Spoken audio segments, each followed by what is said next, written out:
Hello and welcome back to those thrilling days of yesteryear. Today we're going to go back to 1944 and take a look at an early female hero that found her way into the Zorro franchise. This is Zorro the Black Whip. Zorro's the Black Whip started production under the title The Black Whip, and was not meant to be a Zorro film. In fact, the name Zorro is never said throughout its 182-minute running time. But producers wanted a bit more punch, thus the title change, and credit to Zorro creator Johnston McCulley. The serial itself owes a lot plot-wise to a 1925 serial named Idaho. Unfortunately, Idaho, like most silent serials, is lost to time, but told the story of a woman who adopts the secret identity of her murdered brother to fight outlaws. Unlike a TV western from the period like The Lone Ranger, The Black Whip does show people being shot to death. But it's interesting to note that the serials were heavily regulated by the Hays Code and were never allowed to show fake blood. So while we see characters get shot, no one ever bleeds. The serial was filmed between July and August of 1944 at the Iverson Ranch, and at $134,899, it was the cheapest serial Republic Studios ever made. But as a lover of B films myself, I've learned cheap doesn't necessarily mean bad. What's a great western without a great cast? Zorro's The Black Whip features some of the finest serial and cowboy actors the 1940s had to offer. Here are some standouts. Linda Sterling, fresh off her role in the Republic serial The Tiger Woman, stars as Barbara Meredith, aka The Black Whip. She's a strong lead despite having to wear a mask for most of the film. Most of her stunts were provided by Babe DeFriest, but Sterling did don the costume, even fainting a few times in the California summer heat during filming. George J. Lewis takes a break from his usual villain roles to play hero Vic Gordon.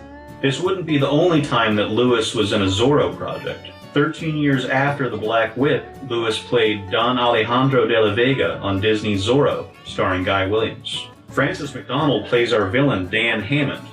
He's quite good as a bad guy, but physically the two-faced aspect of his character doesn't quite work as McDonald looks so villainous throughout.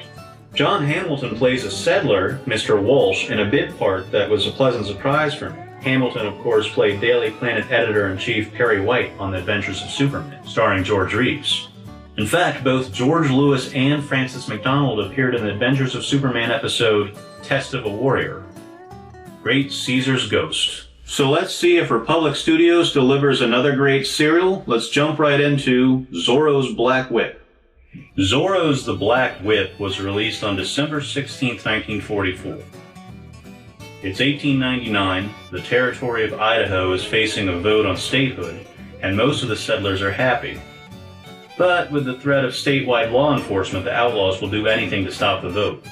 The editor of a local paper moonlights as a masked rider known as the Black Whip, fighting for the cause of statehood. Unfortunately, he's killed during an encounter with the outlaws, so his sister Barbara not only takes over the paper, but also the mantle of the Black Whip. Accompanying Barbara in her war against the outlaws is Vic Gordon, an undercover federal agent. What Barbara and Vic don't know is that one of the supposed allies, a stage line owner, is in reality the leader of the outlaws. Zorro's Black Whip is one of the strongest Republic Studios serials I've seen. It's action-packed and features some fantastic fight choreography, as well as thrilling cliffhangers. You can really see the influence this and other serials like it had on the Indiana Jones series, especially the satisfying sound of a punch to the face.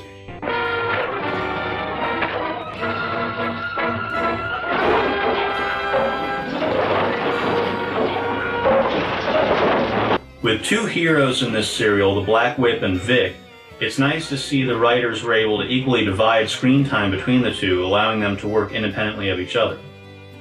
The Black Whip, very obviously being a woman, never seems to dawn on the outlaws. But directors Spencer Bennett and Wallace Grizzell are able to make the fights with the outlaws look believable, choosing to show the Black Whip disarm the villains, take them down with a few bullets, or of course a few cracks for wit. Like all Republic Studios serials, Zorro's The Black Whip is heavy on action, but can feel thin on plot. However, the action is so good it really doesn't matter. Add to that a very strong cast of great actors, and it's easy for me to say that this is one of the best serials I've seen.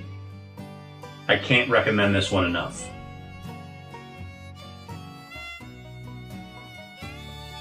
Thank you for watching this episode of Those Thrilling Days of Yesteryear. I hope you enjoyed my look back at Zorro's the Black Whip.